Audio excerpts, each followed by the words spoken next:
Muito bem, estamos indo aqui para a nossa aula número 2 e hoje nós veremos aqui a importância de estudar os clássicos. Por que é que nós devemos estudar os clássicos? Está bem? É uma aula crucial, embora, como eu falei agora há pouco, antes da gravação começar, ela foi um coelho na cartola. E, enfim, vamos iniciar. Vamos voltar lá na Grécia Antiga e entender o negócio.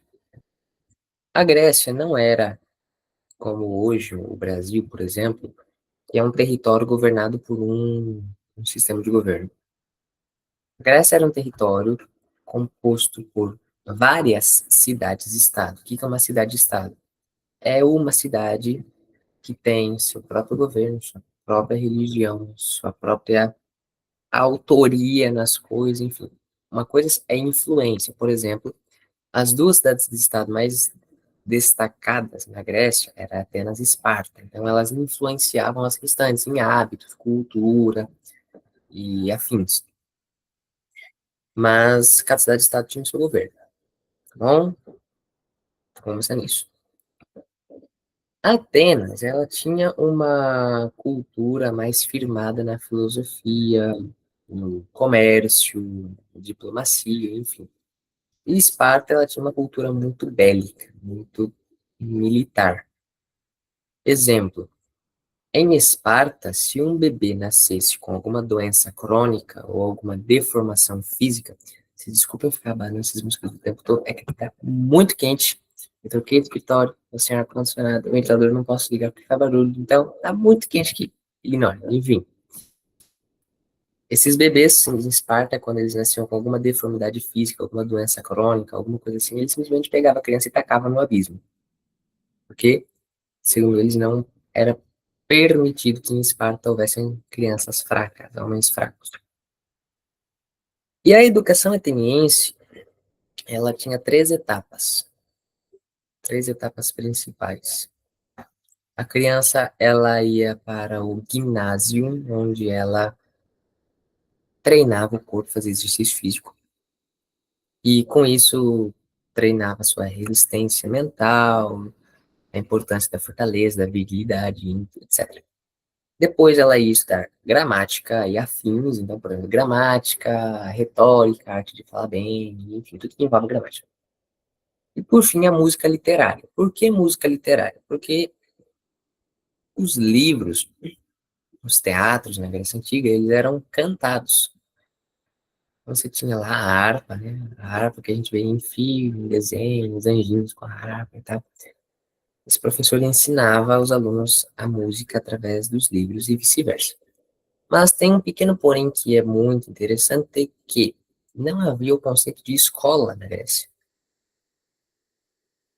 Não havia escolas na Grécia. O professor ele ensinava na casa dele. Então, o que é que ele fazia? Tinha ou essas pessoas mais ricas que possibilitavam as crianças de estudarem, a criança saía de casa de manhã cedo e ia para o ginásio, para a academia, para treinar. Ela saía do ginásio, ela ia para a casa do professor de gramática, estava lá um tempo. Saía da casa do professor de gramática, ia para a casa do professor de música, estava lá um tempo, depois voltava para casa. Nesse período, havia um escravo da família que iria ficar junto da criança o tempo todo, para zelar da criança, cuidar da criança, ver se está tudo certo, enfim. Na Grécia, eles chamavam esse escravo de pedagogo. Então, o pedagogo é aquele que vai zelar pela boa educação da criança, que no Brasil, atualmente, é totalmente contrário. Eu não citarei nomes, mas vocês devem imaginar aquele que eu estou me referindo. Não vamos entrar em polêmicas aqui. Mas era dessa forma que acontecia a educação grega. E esse conjunto todo, eles formavam a paideia. O que que era a paideia? Era a forma de ensino grega, tendo por base a mitologia e tendo por objetivo o conceito de perfeição humana para os gregos. Para os gregos, e especialmente para os atenienses agora, Qual que era o conceito de perfeição humana? Por exemplo, se eu virar agora e falar para vocês qual que é o homem perfeito, a mulher perfeita, o que vocês me diriam? O homem Jesus. Sem tirar, perdão, tirando o aspecto religioso, moral e etc. Porque nós temos que lembrar que na Grécia antiga não havia revelação, não havia cristianismo. Então, se o cristianismo não acontecesse, qual seria o modelo? Porque senão você acabou com o meu argumento em 3 palavras. Entendeu? Aí ficou difícil pra... Um Não existe filósofo. homem perfeito. Que lacrador agora, né? Tudo bem. Ó, os Nem gregos, mulher. os gregos, eles tinham a seguinte definição de homem e mulher perfeito. Beleza. O homem ele é composto pelo quê? Composto pelo fator físico, material, pelo fator culto, intelectual, pelo fator religioso, pelo fator moral. Então, para um homem ser perfeito, ele tem que elevar esses 3 pilares ao nível da perfeição. Então, ele vai treinar o máximo possível. O físico dele será o melhor físico que ele conseguir. Ele vai tentar ser o mais inteligente possível, o mais sábio possível ele tentará ser. Ele tentará ser mais religioso possível, o mais correto perante os deuses. Vamos falar assim, né? Vamos falar como eles falariam. Então, era esse o objetivo de um cidadão grego: ser o mais forte possível, o mais culto possível, o mais religioso possível. Nós vemos que isso se repete bastante na nossa sociedade atual, né? Nós vemos, não criticando agora, falando como certo, que as pessoas elas tentam ter um físico apropriado, uma inteligência refinada e uma alma santa. É o objetivo da grande maioria dos bons católicos, que eu conheço, pelo menos, né? E os 2 passos relacionados à educação intelectual, ou seja, o estudo da gramática e o estudo da música, eles eram feitos através da Ilíada e da Odisseia, 2 livros escritos por Homero. Nós vamos começar a ver a Ilíada, né? E por que que eles eram feitos dessa forma? Porque a criança aprendia a gramática, a métrica, enfim, através dos versos, decoravam os versos, declamavam os versos, e assim por diante. Bom, põe um pontinho na história da Grécia Antiga, da educação. Vamos fazer uma viagem lá para a Turquia agora. Tinha outra cidade-estado grega, na época grega, que era Mileto. Lá em Mileto surge um sujeito chamado Tales. O Tales, ele vai para o Egito para estudar. Ele fica 20 anos estudando a matemática egípcia. Aí ele volta para Mileto e começa a aplicar tudo que ele aprendeu no Egito na prática. Ponto, vamos abrir um parênteses bíblico agora. Vocês se recordam que teve um momento que Abraão foi para o Egito, certo? Que o lugar onde Abraão morava estava passando fome, então ele catou tudo, foi para o Egito. É a partir do momento, historicamente falando, cronologicamente falando, que Abraão passa pelo Egito, que o Egito ele desponta em termos científicos, em termos de descoberta, de inteligência, de cultura. Ou seja, o tempo que Abraão passou no Egito, ele ensinou os egípcios. O que isso tem a ver? Calma. Abraão era o que na Bíblia? Era um patriarca. O que é que os patriarcas faziam? Quando Deus transmitiu toda a cultura para Adão e Eva, Adão transmitiu essa cultura para Sete. De Sete para o filho dele, para o filho dele, para o filho dele, para o filho dele, lá, lá, lá, lá, lá, lá, lá, lá, lá, chegou em Abraão, desculpa, chegou em Abraão. Abraão foi e ensinou os egípcios. Os egípcios despontam em cultura e conhecimento. Muitos anos depois, chega o Tales, aprende toda essa matemática, essa filosofia, porque nós temos que lembrar que na época os estudos não ficavam separados, eles estavam todos interligados. Então Tales vai, aprende tudo isso no Egito e volta para a Grécia. Então ele acaba aprendendo no Egito parte daquilo que Deus havia ensinado a Adão.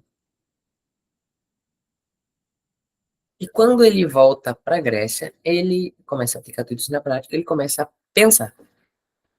E aí surge a filosofia. Você está me dizendo, então, que não tem, que as pessoas não pensam? Depende, sim e não. Tem o pensar, que é o nível mais básico da coisa. Então, por exemplo, quanto que é 2 mais 2? Na cabeça de vocês já surge a informação. 4. Vocês pensaram no número 4. E tem pensar, que é o nível mais profundo da coisa, que o Tales de Mileto chamou de filosofia. Por que ele chamou de filosofia?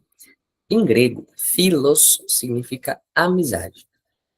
Mas os gregos eles tinham 4 conceitos de amizade. Eles tinham o amor eros, que era um amor mais sexual, erótico, enfim. Eles tinham o amor ágape, que é um amor incondicional, tipo de uma mãe pelo seu filho. O amor storge, que é um amor de uma amizade comum. E o amor philos. O philos é um tipo de amor que eu dou presentes e recebo presentes. Então, qual é o presente que o filósofo ele vai dar para a sabedoria? Porque Sófia significa sabedoria. Então, filosofia, amigo da sabedoria. Qual é o presente que o filósofo ele dará para a filosofia? Para a sabedoria, desculpa, para a sabedoria, Sófia. Ele dará o seu tempo. Vai passar a vida inteira estudando. E qual é o presente que a sabedoria, a Sófia, ele vai devolver para o filósofo? A verdade. Porque o objetivo da filosofia é encontrar a verdade. E tem uma frase de São Tomás, que eu acho que vocês já tenham ouvido alguma vez na vida, uma frase fenomenal que ele fala assim: amigos amam as mesmas coisas e odeiam as mesmas coisas. E os amigos, eles pegam os costumes uns dos outros. Então, por exemplo, vocês estão felizes aí porque eu tô começando a pegar o sotaque mineiro, convivência com vocês. Se vocês começarem a tomar café sem açúcar, vai ser convivência comigo. Ou seja, um amigo vai começando a se parecer com o outro. Então, já que eu quero ser amigo da sabedoria e descobrir a verdade, quem é o lado certo da história? As minhas vontades ou a verdade?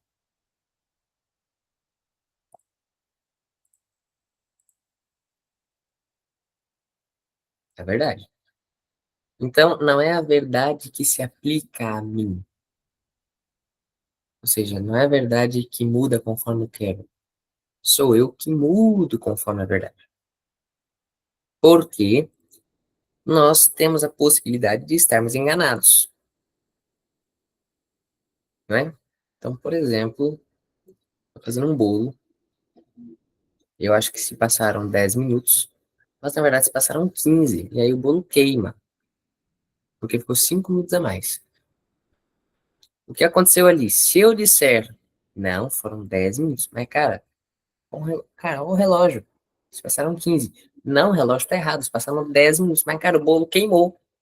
O bolo queimou, o relógio marcou 15 minutos, tá errado. Não, isso tudo é uma hierarquia obrigatória, opressiva do bolo e do relógio contra a minha pessoa. Essas pessoas nós chamamos de loucos. Não sei se vocês conhecem, né? Se alguém é assim, mas essa pessoa é louca. O que é que aconteceu ali? Qual que é a verdade? Se passaram 15 minutos. O que que a pessoa está pensando? Não, se passaram 10. A circunstância é que se passaram 15. Então, a filosofia é uma constante prática. Conforme mais o filósofo ele descobre a verdade, mais ele aplica a verdade na vida dele, mudando a vida dele de acordo com a verdade. Bem? E o Tales de Mileto, ele abre uma escola e começa a ensinar os outros a serem filósofos. E vai. A filosofia chega num senhor chamado Anaxágoras. E o Anaxágoras, a característica marcante dele é que ele era muito contemplativo em relação à natureza. Então, por exemplo, para você ter ideia de como que o sujeito ele era inteligente, 500 anos antes de Cristo, ele conseguiu descobrir que o Sol era feito de fogo e a Lua era feita de pedra. Como? Eu não sei. A gente espera, morre, passa um purgatório, chega no céu, a gente conta com ele lá e pergunta: Ô, amigão, como é que você descobriu isso? Aí não vai dar pra gente voltar pra contar, pelo menos a gente vai ficar sabendo. Ou seja, a filosofia, ela é libertadora, a verdade liberta. Isso nós sabemos. Mas ela tem um preço, que é a mudança de vida, tá? E o Anaxágoras, ele vai para Atenas, porque Atenas é como se fosse a Nova York da Europa na época. Ou seja, o que é Nova York para o mundo atualmente? É um centro comercial gigante, cidade importantíssima. Então, ele vai para Nova York.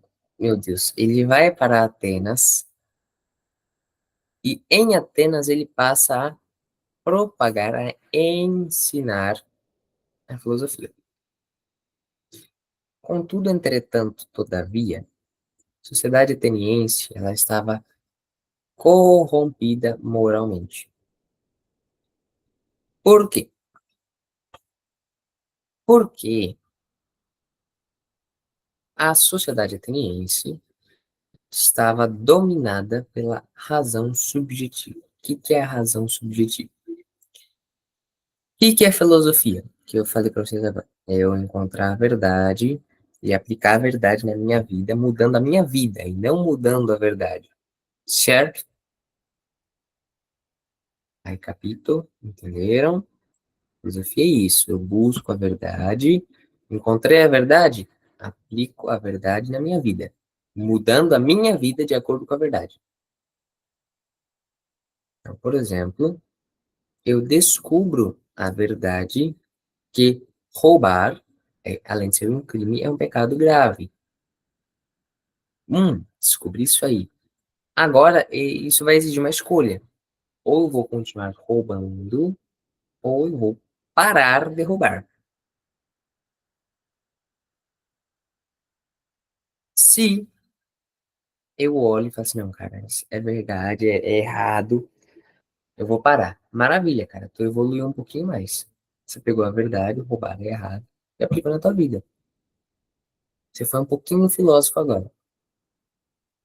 Se o cara olha e fala assim, não, mas veja bem, eu tava com fome, eu precisava comer, lá, lá, lá, lá, lá, lá, lá, e não para. Ou seja, ele aplica circunstâncias no fator verdade. O que esse cara está fazendo é transformando a razão, ou seja, o ato de pensar, em um objeto. O que é a memória para vocês? A memória. O que é a memória?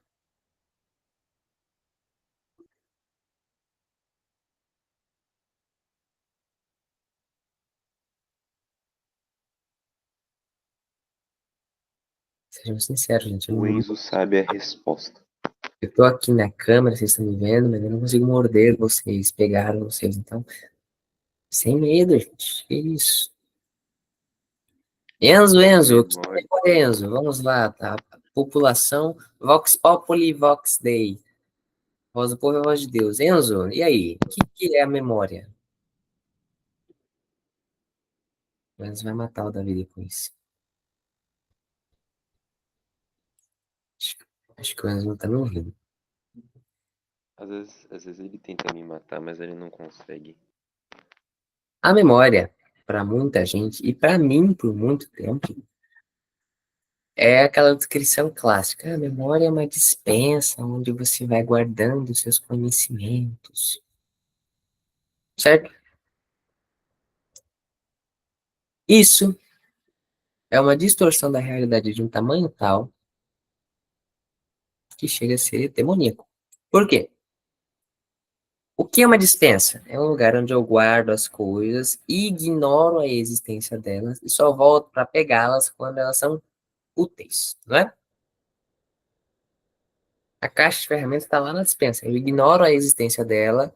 Eu só vou pegar quando eu preciso da chave de fenda, quando eu preciso do martelo, etc.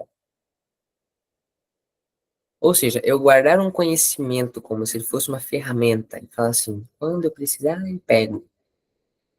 É você viver a vida do jeito que você quer e na hora que convém você falar bem de Tomás de Aquino, então você pega aquilo que você estudou sobre Santo Tomás, na sua teológica, lá com os padres, e fala bem de Tomás de Aquino. Não, porque Tomás de Aquino vive isso. Mas você muda de vida por conta disso? Não. Na hora que convém falar sobre o comunismo, você vai, pega tudo que você estuda sobre o comunismo, dentro de uma caixinha, dentro dessa dispensa, e vai, não, porque o comunismo, isso. Você vai mudar de vida por causa disso? Não. Ou seja, a razão subjetiva é você transformar a verdade numa ferramenta, num martelo. Eu deixo guardado, ignoro totalmente, só uso quando quero, quando preciso, quando desejo. Essa é a razão subjetiva. O que que é a razão objetiva? Razão subjetiva. Você usa a verdade como ferramenta, ou seja, é relativo, depende do que eu quero. Razão objetiva, eu trato as coisas como verdades. Exemplo, no ente, ou seja, um ser existente chamado pedra, existe a verdade objetiva de que ela é dura. E se atacar na cabeça do amiguinho, vai fazer dodói. E eu posso berrar, eu posso esbravejar, eu posso querer mudar a constituição da pedra. Não vai mudar nada. Se eu pegar uma pedra e tacar na cabeça do Vitor, ainda vai machucar.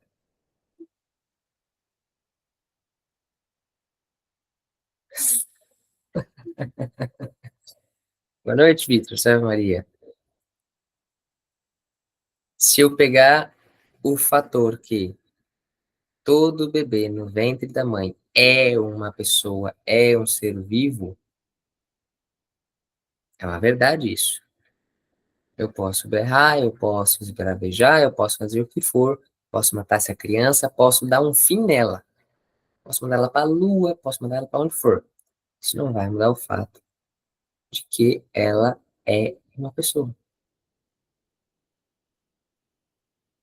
Eu pego um homem que se sente como sei lá, um cachorro. Ele pode fazer, que nem no Japão isso aconteceu, né? Ele pode fazer cirurgia para virar um cachorro, transplante de pelo de cachorro, focinho de cachorro, olho de cachorro, ele pode fazer o que ele quiser. Beleza, cara. Ele não é um cachorro.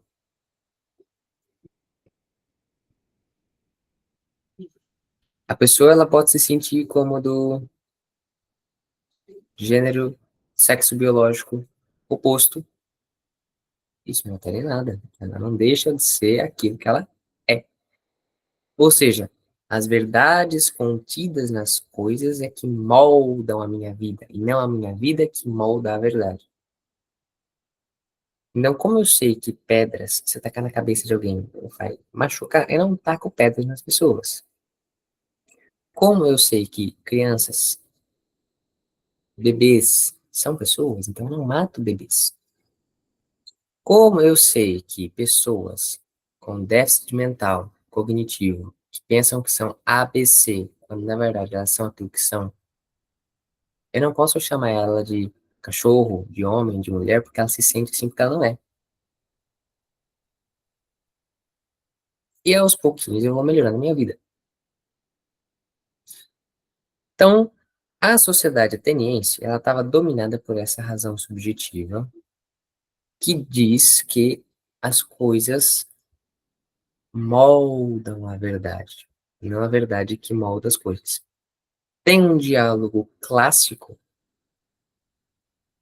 entre um filósofo e um sofista. Já vamos falar de sofistas. Eu não lembro agora o nome dos dois, mas o filósofo diz assim: a verdade não é relativa. Enquanto o sofista responde que o homem é a medida de todas as coisas. O que significa dizer que o homem é a medida de todas as coisas? O que é a medida? Imagina uma régua. Eu estou medindo o comprimento, por exemplo, da minha mão, Isaac, de acordo com a régua. Isaac, Oi. o, um negócio de homem é feito de medida quer dizer que o homem é um copo de medida. Você pega o homem e fala, eu quero um homem e 200 ml. Ah, eu quero um homem mais um homem. Um homem e 200 células. Ui! 300 células. Pegou mal essa frase, eu quero Enfim. um homem. Quando nós fizemos isso, quer dizer o seguinte: a verdade é objetiva. Roubar é pecado, é crime, é errado. O homem é medida de todas as coisas. Mas roubar é errado. Mas, naquele caso, Mas eu não tenho que ele roubou o dinheiro da nação brasileira, mas em contraposição, ele fez muita coisa boa. Beleza? Isso não anula o fato de que ele roubou a nação brasileira. Acabou. Ah, Mas eu dei uma boa família pra todo mundo no banheiro. Davi, por favor, Davi, nós não queremos ser cancelados, Davi, nós queremos ainda ter vida nesse Brasil, tá bom, Davi? Então, bora com a gente, amigo. Ou seja, razão subjetiva, verdade relativa. Razão objetiva, verdade concreta. Concreta não, porque isso aí já é positivismo, né? A verdade é real, não é relativa, enfim. E o Anaxágoras, então, ele encontra em Atenas, quando ele está ensinando, um rapazinho chamado Sócrates. E o Sócrates, ele fica apaixonado pela filosofia, passa a vida dele pensando, matutando, pensando, matutando, pensando, matutando. Mas a sociedade à volta dele é uma sociedade corrompida, uma sociedade pérfida, então ele fica deprimido. Nós vimos essa história já no livro da Apologia de Sócrates. Todas essas aulas já estão gravadas, já estão publicadas, só para vocês irem lá no YouTube e procurarem dentro do canal que vocês vão encontrar. O que acontece? O Sócrates ele fica deprimido, ele se humilha, se rebaixa, se acha um nada, e é nesse momento que ele compreende que é ele o maior homem da Grécia, porque ele reconhece que ele não sabe nada, comparado a tudo que existe. Então ele volta para Atenas de ânimo revigorado, e ele passa a fazer o quê? Ele passa a ensinar. Ensinar filosofia. Ensinar as pessoas a pensarem, utilizarem a razão retamente. E o Sócrates ele tem um problema aqui, são os embates com os sofistas. O que é o sofista? É esse cara que utiliza a verdade de acordo com o interesse dele. Qual que é a diferença entre filosofia e apenas a sófia? Filosofia, como Tales de Mileto chamava os pessoal que estudava, né, os filósofos, os amigos da sabedoria, é uma posição humilde. Eu não contenho a verdade inteira e não tenho a sabedoria inteira. Eu quero ser amigo dela, eu quero compartilhar as coisas com ela, conhecer um pouco dela. Eu não vou conhecer tudo, mas eu quero conhecer um pouco dela. Filósofo. O sofista. Sófia, apenas a sabedoria. O cara ele já parte do pressuposto que ele tem toda a verdade dentro dele. Então, o sofista, na cabeça dele, a verdade muda de acordo com o bem-querer dele. Porque os sofistas, eles foram os primeiros marqueteiros políticos da história. Então, por exemplo, se eu fosse um sofista, ia. Deixa eu ver. Se eu fosse um sofista e o Enzo virasse para mim e falasse assim: "Ô, cara, eu quero provar que Rio de Janeiro é o melhor estado do Brasil." Isso pode ser verdade, pode não ser. Mas se ele paga bem para mim, eu aceito, não tem problema não. Vamos lá, eu te ajudo. Pouco tempo depois, a Rafaela vem e fala assim: não, eu vou provar que Minas é o melhor estado do Brasil. Isso pode estar certo, isso pode estar errado, eu posso concordar, eu posso não concordar. Eu vou lá e ajudo, bora, dependendo de quanto você pagar, eu vou, ajudo mais, eu ajudo menos.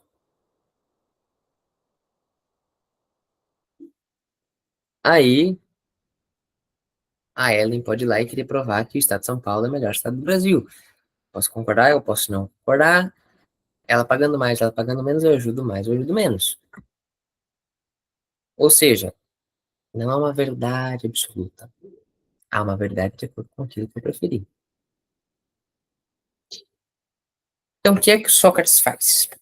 O Sócrates ele pega todo esse pensamento filosófico que existia até então, passa a ensinar os jovens em Atenas, até que ele ensina um rapaz chamado Platão. Platão, ele aprende com o Sócrates e passa ele próprio a estudar por conta. Vira filósofo, no futuro tem seus próprios alunos, sua própria escola. A escola platônica de filosofia foi uma das escolas mais duráveis, digamos assim, no mundo, porque ela foi cair apenas no século V, ou seja, foi um negócio que durou ali quase 1000 anos.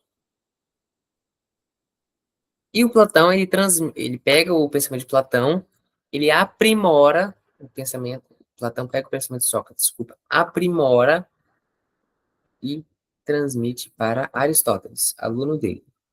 O Aristóteles pega todo o pensamento de Sócrates e Platão, aprimora os dois ao nível mais alto de conhecimento humano que se teve na história e vira professor de Alexandre Magno, Alexandre o Grande. Quando Alexandre o Grande tinha 7 anos, 8, o pai dele, Filipe II, chama o Aristóteles para ser professor dele. O Aristóteles fica 10 anos com o Alexandre, sendo professor dele. Gente, pensa essa criança de 7 anos tendo 10 anos aula com Aristóteles. Saiu ali uma mini biblioteca ambulante, assim, né? Uma mini lâmpada da inteligência. Deve ter sido incrível, deve ter sido incrível. Fico imaginando como foi. E o Alexandre, o que é que ele fez? Ele foi um dos maiores imperadores da época, expandiu o Império Macedônico, e ele ficou tão apaixonado pelas verdades contidas na filosofia, que ele fez ser obrigatório que cada cidade do Império tivesse uma biblioteca e uma escola onde se ensinassem a filosofia platônico-aristotélica. Ele dominou ali metade da Ásia, metade da Europa, desculpa, metade, um terço, talvez, um terço até metade, e quase a Ásia Menor inteira. Então pensa que todo mundo ali ficou sabendo muito. Pausa aqui. A Roma, nesse momento, Império Romano, a República Romana na época, né? Ela invade a Grécia e aos pouquinhos ela vai conquistando o Império de Alexandre o Grande, que estava em decadência, porque Alexandre morreu, não tinha herdeiros. Aí virou uma guerra interna para ver qual general que teria a maior porção do reino, seria mais poderoso. O Império Romano veio, foi esperto, pegou tudo. Quando Roma se depara com toda essa filosofia linda, maravilhosa, esplêndida, eles passam a aplicar essa filosofia em todos os setores humanos. Porque, infelizmente, para você estudar filosofia na Grécia, você tinha que ser muito rico. Exemplo, se você quisesse ter aula com Platão, você teria que dar o dinheiro equivalente ao valor de uma fazenda. O Sócrates foi o único que entrou de graça. O restante cobrava o olho da cara. Os romanos olham isso e falam assim, não, a gente vai ensinar esse pessoal todo. Então, os romanos passam a ensinar os cidadãos, os civis, eles passam a ensinar os militares, os soldados, os políticos, passam a ensinar todo esse pessoal essa filosofia linda, maravilhosa, divina, enfim. E até nós chegarmos em Jesus Cristo, surgem então as duas grandes esferas culturais que nos influenciam até hoje, que é a filosofia grega, composta por Sócrates, Platão e Aristóteles, os três maiores, né? E o Código Jurídico Romano, ou seja, o sistema legislativo, governamental, institucional de Roma. E quando surge a Igreja Católica pega essas duas esferas e as associa, as soma ao quê? A moral cristã, a moral católica. Bem, justo. O que são essas tábuas aí que eu escrevi? Vejam, o ápice da lei romana, do sistema legislativo romano, foi com a lei das 12 tábuas. O que é a lei das 12 tábuas? É a base do sistema jurídico mundial, ou pelo menos quase mundial, até atualmente. Eram 12 tábuas de pedra na qual estavam escritas as leis que iriam reger a República Romana. Então, todas as vezes que você tinha alguma dúvida sobre o que era permitido e o que não era, você ia lá nesse mural, lia a lei, enfim. As 3 primeiras tábuas, elas tratavam das normas processuais, ou seja, a boa organização dos processos. A tábua número 2, os procedimentos para os bons julgamentos, corretos julgamentos. A norma número 3, a tábua número 3, como ocorreriam os julgamentos e os crimes e suas devidas punições. Essas 3 tábuas eram equivalentes aos direitos e aos deveres do Estado. As tábuas 4, 5, 6 e 7, elas regiam o quê? A autoridade do pater familias. O que é pater familias? É a autoridade sagrada do pai na família. Cuidava das heranças, das tutelas, caso os pais morressem e afim. As tábuas 6 e 7 da propriedade privada. Terror dos comunistas, enfim. Então, essas 4 tábuas, 4, 5, 6 e 7, elas eram os direitos e os deveres do cidadão.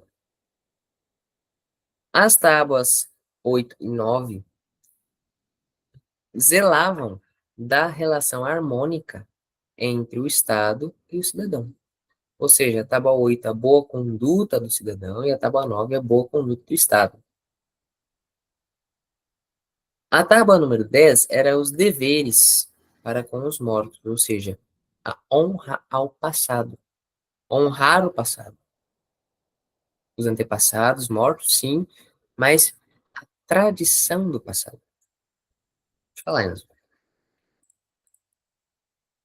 Isaac, sabia que isso daí eu estudei na minha prova do ano passado? Que chique! Então explica É, pra nós aí. Brincadeira, não vou. foi as 12 tábuas lá. Deus do céu. Eu tô falar de longe, mano. Que isso? Que foi isso? Essa Tem risada, uma moto eu acho. passou aí. Eu não sei Passou uma quem, moto. eu não sei quem Vale. riu, mas essa risada estava guardada há muito tempo. Foi o Davi que riu. Meu Deus, meu Deus. Eu não rio. Vamos continuar. Meu Deus. A tábua número 11, ela proibia a união conjugal entre patrícios e plebeus. Essa tábua, depois, ela foi anulada com a Lei Canuleia, que permitia o casamento entre plebe e nobreza romana. Eu, opinião minha agora, particularmente, sou contra casamentos entre nobreza e plebe. Por quê? Porque você tem uma linhagem que segue a nobreza por centenas de anos, e de repente, algum desmiolado resolve quebrar o DNA e a tradição da família inteira e muda a história. Nós já tratamos aqui do direito divino, do rei, etc, etc. Não lembro qual aula que foi, quando eu lembrar eu falo. Mas não vai dar tempo de tratar nele aqui agora. Lá tá bem explicadinho. Depois eu falo no grupo aula que aí vocês revejam lá. Por que que eu defendo essa informação. E a tábua número 12 era a relação entre escravo e senhor. Relação entre escravo e senhor de que forma? Porque os romanos ele entendiam o seguinte: o escravo não é dono de si mesmo. Eita, acho que é a ligação. Então, Se eu tenho um escravo, e esse cabeça oca desmiolado vai lá e rouba outra pessoa, aquele que vai enfrentar o processo sou eu ainda. Isso é muito bonito, pode parecer injusto, mas é muito bonito por quê? Com Deus é a mesma coisa. Nós somos escravos de Deus, somos criaturas de Deus, somos filhos de Deus. Nós somos escravos, somos servos dele. Se eu vou, por exemplo, e cometo um pecado mortal, o demônio não vem na nossa cara. Ele vem também, né? Mas ele não é a nós que cabe a responsabilidade. Ele vai lá para Deus e fala assim: ah, valeu a pena você ter morrido na cruz? Aquele tonto ficar pecando toda vez? Então, tábua 11 e 12 era a relação da hierarquia. Vejam que essas 12 tábuas eram muito mais organizadas do que a última Constituição Brasileira de 88, né? Mas tudo bem. E vejam que o Papa Bento XVI, em 2006, eu acho, 2006 ou 2007, não lembro, ele fez uma conferência em... Nossa, não vou lembrar o nome da cidade agora. Onde ele diz que ele faz toda uma decorrência, ele decorre sobre esse tema que eu tratei aqui bem brevemente, que é a sociedade ocidental ser baseada na filosofia grega, no Código de Direito Romano e na moral cristã. Depois que ele terminou essa conferência, ele foi aplaudido por 11 minutos seguidos. Ou seja, é muita coisa. E por quê? Porque vocês conseguiram encontrar algum erro injusto dentro disso aqui que nós vimos brevemente? Tem erro nenhum. E eles eram pagãos. Eles eram pagãos. O que significa tudo isso? De onde que veio tudo isso sem a revelação? Sem a luz sobrenatural da fé, a graça de Deus? Veio pelo fato de que o homem, ele consegue chegar nas verdades eternas utilizando apenas a razão. Se ele for honesto, óbvio, a reta razão. Se ele utilizar a reta razão, ele consegue chegar nas verdades eternas. O que é a reta razão?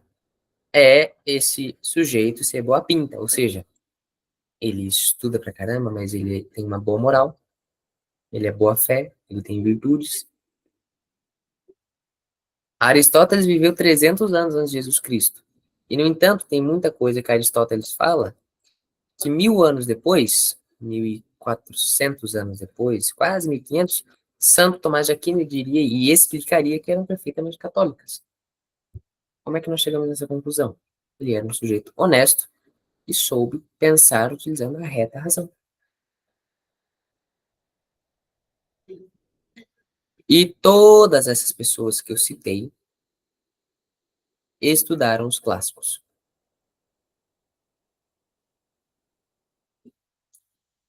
O que é um livro clássico? Vocês poderiam me dizer? Uma pergunta um tanto abrangente, né? Mas eu gostaria de vocês. Pode falar, Enzo. Clássico é aquele tipo de livro que já bateu a idade do tempo. Ou seja, que é aquele livro velho. Existe Wrong. pouco. Wrong. Que. Errado. Mas Não, ou eu vou falar umas palavras bem feias. É melhor você fechar o microfone para todo mundo. Eu vou falar umas palavras bem Davi, feias. senhor, antes de fechar. Para o senhor, que é um livro clássico? Ó, um livro clássico pra mim é um livro que conta a verdade na cara, sabe? Conta o que é as coisas de verdade, o que É, do jeito que o jeito que as coisas são, como devem ser. Tipo o Divina Comédia. Sabe o Divina Comédia? Aquele lá. Então, é um livro clássico. Ele conta do jeito que as coisas são de um jeito diferente, mas conta como cada coisa é. Acho que é mais ou menos isso. nossa, que bom. Você tá certo, parceirão. O que é... Eu gostei dessa onomatopeia. Bi, bi, bi, bi, bi. Gostaram da onomatopeia, né? Ó, o que é um livro clássico? É um livro atemporal. O que é um livro atemporal? Ele pode ter sido escrito há 5.000 anos. Se ele está dizendo uma verdade, como Davi falou, ele faz sentido tanto naquela época como hoje. Ele pode ter sido escrito há 10 anos, mas se ele é um livro que está descrevendo a verdade, se ele fosse escrito há 5.000 anos, não faria diferença. Então, isso é um livro clássico. Senhor dos Anéis é um livro clássico. Contém verdades eternas ali dentro. Bem, vamos dar um exemplo da reta razão sem a luz sobrenatural da fé. Qual que é a base da existência das coisas? Vamos lá, vamos deixar aberto agora, porque isso aqui vai ser um diálogo, vai ser um debate. E eu espero que seja sério. Mas enfim. Qual que é a base da existência das coisas?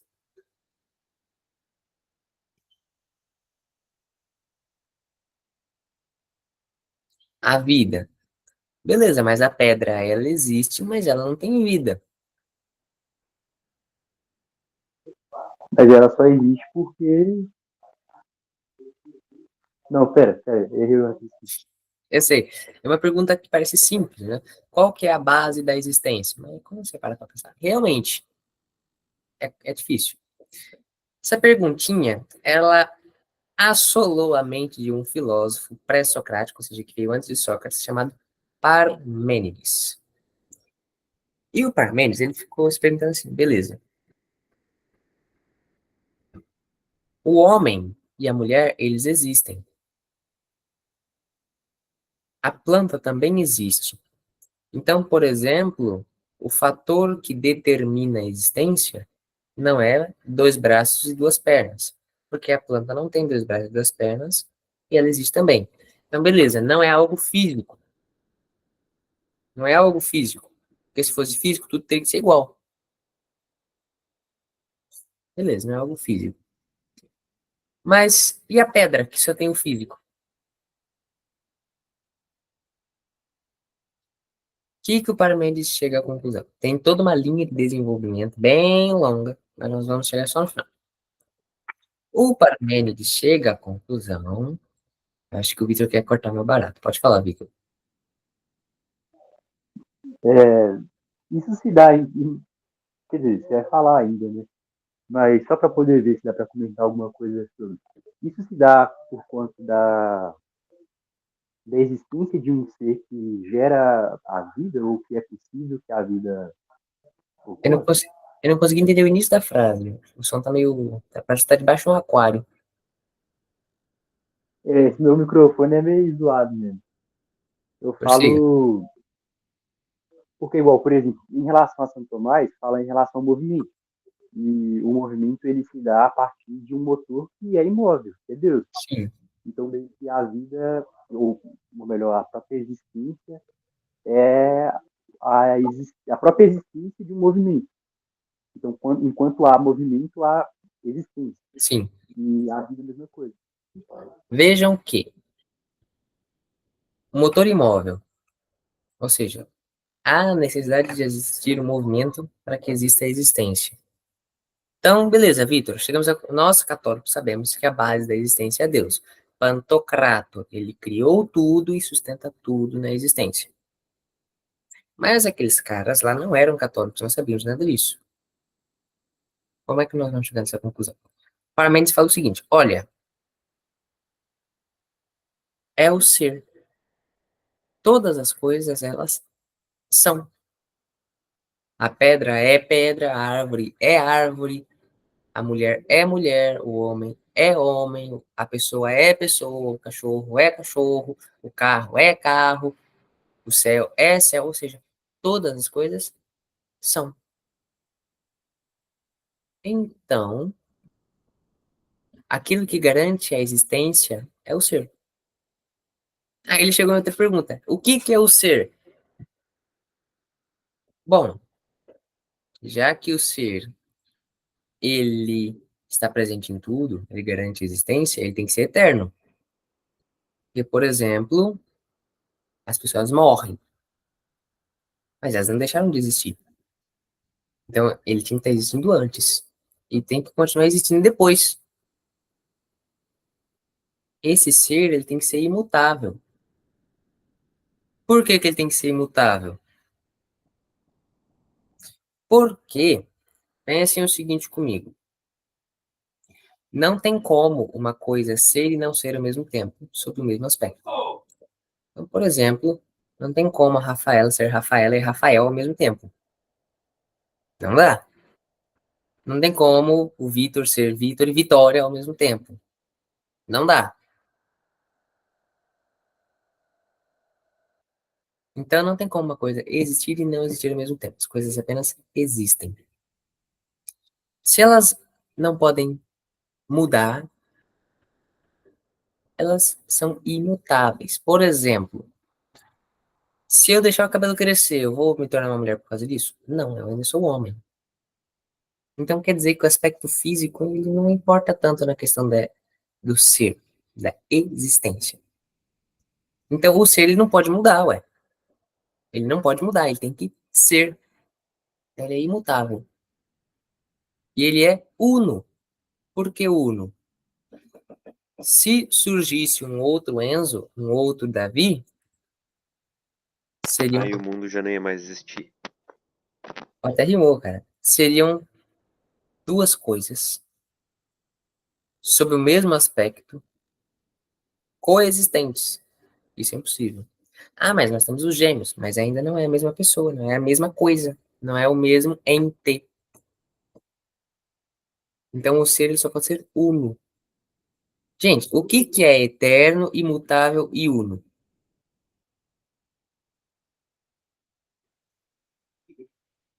Eterno, imutável e uno? É, Deus. Deus. Parmênides chegou à conclusão de que só existe um Deus usando só a cachola. Como é que ele fez isso? Primeiro, ele era honesto consigo mesmo e buscava a verdade.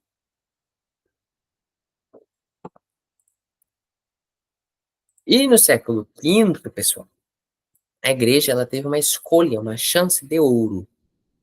Porque no século V começaram as invasões bárbaras. Posso considerar até no século IV. E quando as invasões bárbaras aconteceram, o Império Romano caiu e a única instituição que permaneceu firme foi a igreja. Então, o que é que a igreja teve nas mãos? Ela teve a chance de destruir da face da terra, dos registros até da história. Ela poderia fazer com que o negócio ficasse esquecido. O estudo dos clássicos. Ela pôde abolir, ela teve essa chance nas mãos. E por que que ela não fez isso? Porque, mas vocês já deram banho numa criança? Encheram uma banheira da água, pegaram a criança, colocaram lá, pegaram os brinquedinhos, shampoo, sabonete, enfim, já fizeram isso? Quem não fez e é pai de pet já deu banho num cachorro, tenho certeza.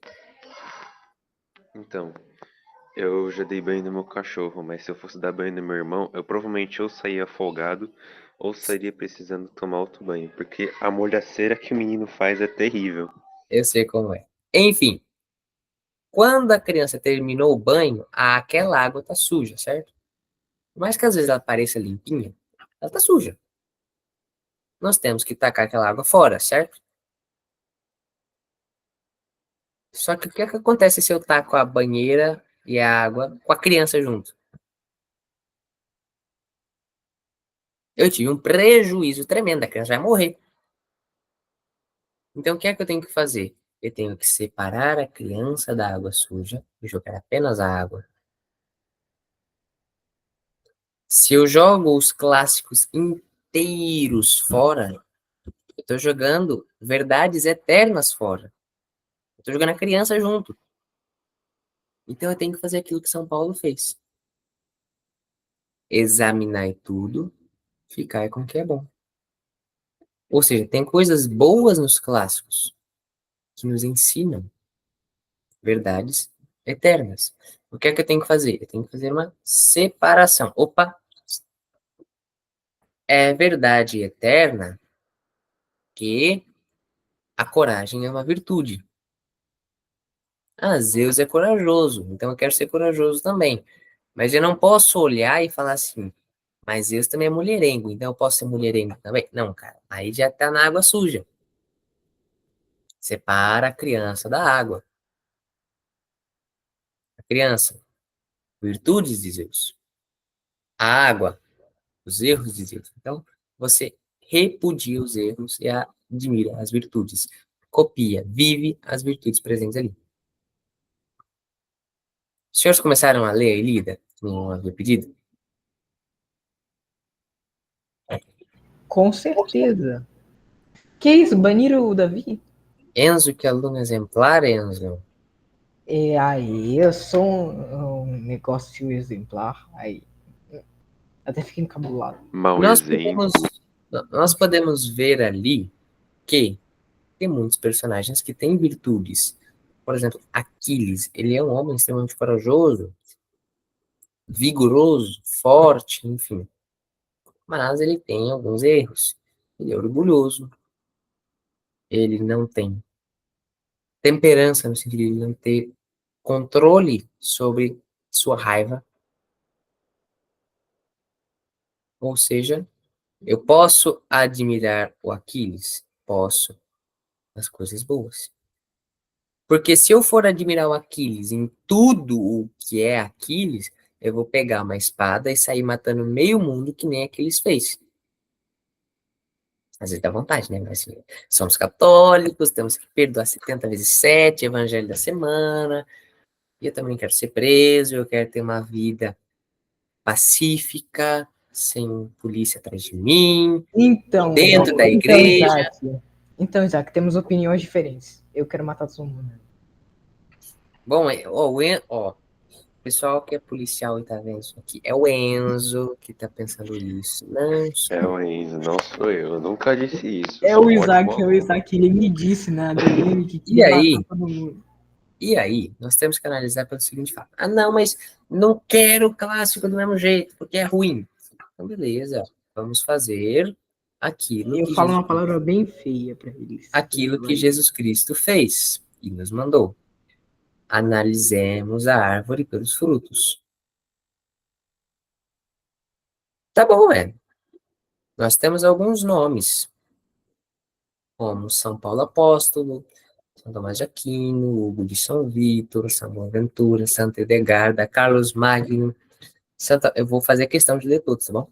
Santo Agostinho, Santo Inácio de Loyola, São Carlos Borromeu, Tomás Caetano, São João da Cruz, o Cardeal Cisneros, Miguel de Cervantes, Dante Alighieri, Luiz de Camões, Chesterton, Tolkien, Hilaire Belloc, São Luís de Montfort, Santo Afonso de Ligório, Santo Alberto Magno, São Pedro Canísio. Qual que é a semelhança de todos esses santos? Ah, eles são santos. Não, cara, não corta meu barato aqui, não. Semelhança de todos eles. Tá todo mundo Estudaram morto. os clássicos. Todos estudaram os clássicos. Sabe qual que é esse daí é tudo, todos esses daí. Enzo, não corta, não distrai. Expira, expira.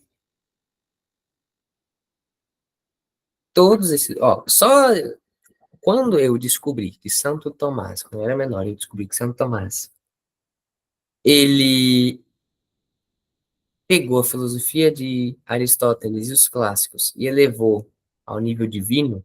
Quando eu descobri, eu falei assim, beleza, só por isso eu já quero estudar os clássicos. Só pelo fato de Santo Tomás ter estudado, eu já quero ir atrás. Agora, eu acho que tem umas duas dúzias de nomes aqui, de homens brilhantíssimos na história, que estudaram a mesma coisa que nós estamos tentando estudar. E vem alguns caba com os parafusinhos meio soltos, dizendo pra gente que não presta. Isso pra mim é o cúmulo. Isso pra mim é a mesma coisa que dizer pra um paulista que café é ruim, dizer pra um mineiro que pão de queijo é ruim. Isso é o cúmulo, é o fim da picada. O Victor nem se pronunciou, descobrimos um traidor entre nós.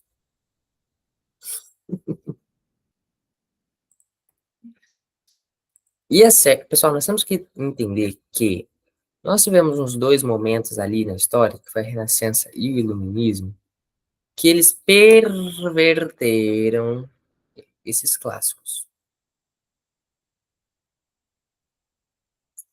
Mas, se pessoas de fora da igreja perverteram, nós iremos acreditar nessas pessoas? A gente vai jogar água com a criança dentro? Bom, aí aqui já é decisão nossa. Bom, pessoal, nós fechamos por aqui. Agradeço a paciência de todos. Olha, a aula tá durando 1 hora certinho, mais ou menos. Espero que todos tenham compreendido, entendido. Aqueles que não entenderam, falem comigo depois. Eu vou responder vocês com a maior aspas, paciência, brincadeira do mundo. Mas foi muito bom, foi muito bom. Salve Maria, estamos encerrando por aqui. Nesse momento, vamos entrar no período comercial de uma semana. Semana que vem, voltamos com o próximo capítulo.